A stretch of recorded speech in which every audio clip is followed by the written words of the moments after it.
برسوں پہلے کسی گاؤں میں فیضو نام کا ایک آدمی رہتا تھا۔ اس کے پاس ایک گدھا تھا۔ وہ روز اس پہ گندم کی بوریاں لاد کر شہر پہنچاتا۔ اس سے اس کو جو مزدوری ملتی، اس سے وہ اپنا بیوی بچوں کا اور گدھے کا پیٹ پالتا تھا۔ اس زمانے میں مزدوری بہت کم ملتی تھی، جبکہ فیضو کا کنبہ بہت بڑا تھا۔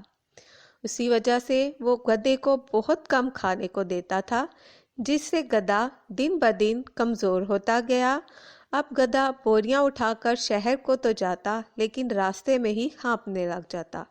اس پر فیضو کو بہت غصہ آتا۔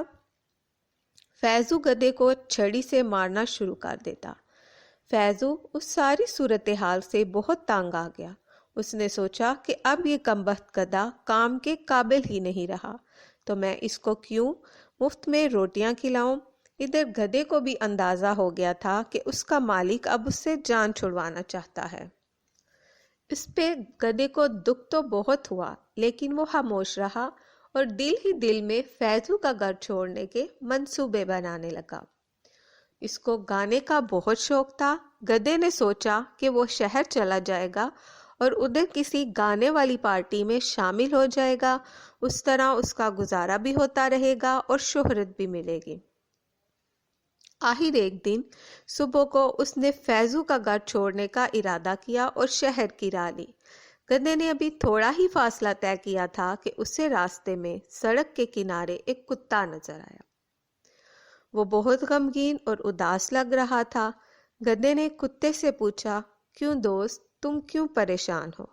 کتے نے جواب دیا، کیا بتاؤں دوست، میں اب بہت بوڑھا ہو چکا ہوں اور شکار کے قابل نہیں رہا۔ میرے مالک نے مجھے مارنے کا فیصلہ کر لیا ہے، اس لیے اس ڈر سے میں گھر سے بھاگ آیا ہوں۔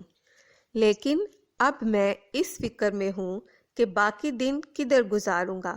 گدھے نے کتے کو تسلی دیتے ہوئے کہا کہ فکر نہ کرو دوست، میں بھی گھر سے بھاگ کر آیا ہوں۔ تم میرے ساتھ شہر چلو، ہم ادھر جا کر کسی گانے والی پارٹی میں شامل ہو جائیں گے۔ اس طرح ہمارا گزارا بھی ہوتا رہے گا۔ کتے کو گدھے کی تجویز بہت پسند آئی۔ کتا گدھے کے ساتھ چل پڑا۔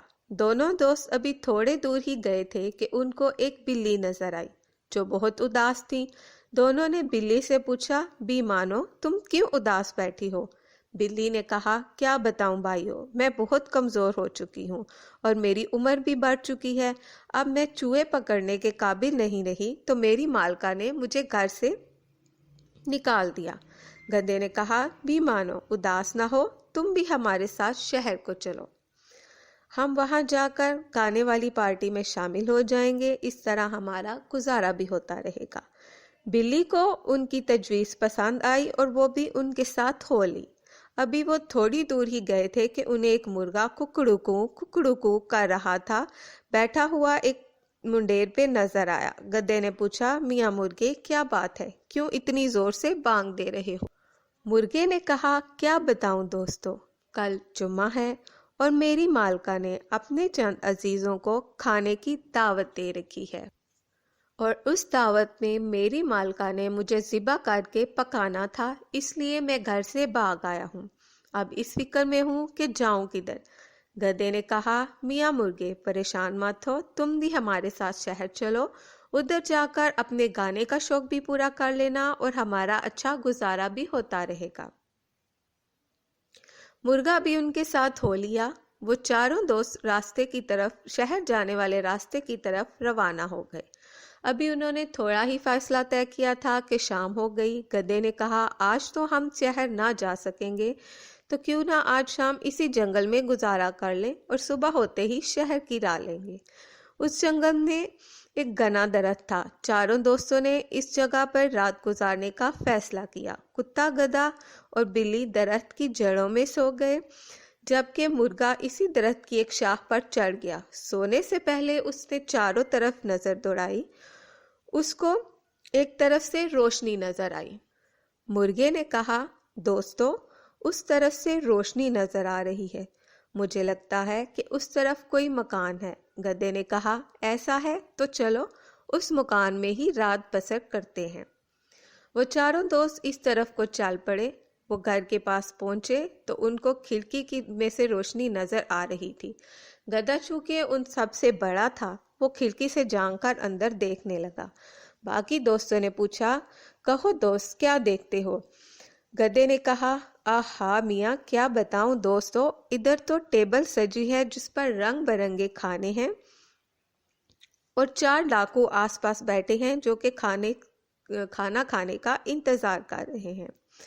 گدھے نے کہا، آہا واہ بھئی، میں تو مزیدار اور لذیذ کھانے کی خوشبو یہاں تک محسوس کر سکتا ہوں۔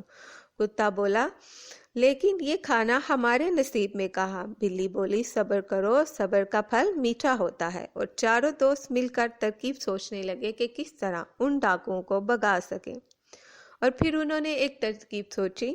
گدھا کھڑکی پہ ٹانگیں رکھ کر کھڑا ہو گیا، کتا اس کے اوپر چڑھ گیا، بلی کتے کے اوپر اور مرغا اس کے اوپر کھڑا ہو گیا۔ مرغے کے اوپر چڑھتے ہی گدھے نے زور زور سے سر ہلانا شروع کر دیا اور گانا شروع کر دیا۔ کتا زور زور سے بھونکنے لگا، گدھا ڈینچو ڈینچو کرنے لگا، بلی میاؤ میاؤ کرنے لگی اور مرغا زور زور سے ککڑکوں کی آوازیں نکالنے لگا۔ اسی دوران انہوں نے ڈاکوؤں پر حملہ کر دیا۔ اندر موجود ڈاکو گھبرا گئے اور سمجھے کہ جنگل کی چڑیلوں نے ان پر حملہ کر دیا ہے۔ چاروں ڈاکو مکان سے نکلے اور باہر کی طرف دوڑ لگا دی۔ اس طرح ان چاروں دوستوں نے اندر جا کر مزیدار اور لذیذ کھانا کھایا اور ادھر ہی پڑے اور سستانے لگے۔ باہر موجود ڈاکوؤں کو بہت حیرت ہوئی کہ وہ کون سی چڑیلیں تھیں جنہوں نے ان پر حملہ کر دیا۔ ان ڈاکوؤں کے سردار نے کہا، ہم نے بہت بے وقوفی کی جو یوں بھاگ آئے، ہمیں چل کر دیکھنا چاہیے کہ وہ کون تھے جنہوں نے ہم پر حملہ کیا۔ تب ڈاکوؤں کے سردار نے ایک ڈاکو سے کہا کہ وہ مکان میں جا کر دیکھے کہ اندر ایسا کیا ہے۔ وہ ڈاکو ڈرتا ڈرتا مکان میں داخل ہوا۔ وہ اندر داخل ہی ہوا تھا کہ کھڑکی میں بیٹھے مرغ نے اس کو دیکھ کر تمام ساتھیوں کو بتا دیا۔ اندر اندھیرا ہونے کی وجہ سے ڈاکو کو کچھ نظر نہیں آ رہا تھا۔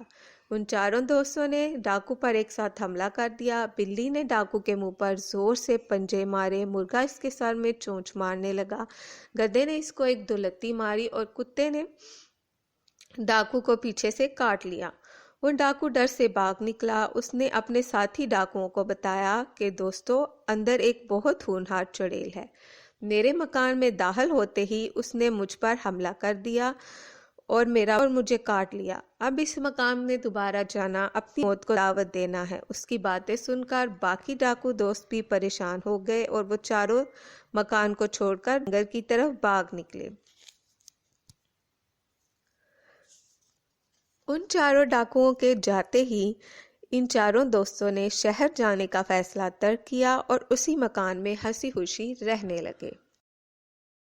اس کہانی سے ہمیں یہ سبق ملتا ہے کہ ہمیں ایک تو مصیبت کے وقت حوصلہ نہیں ہارنا چاہیے اور دوسروں کی بھی ہمت بندھانی چاہیے، خود بھی حوصلے سے کام لینا چاہیے۔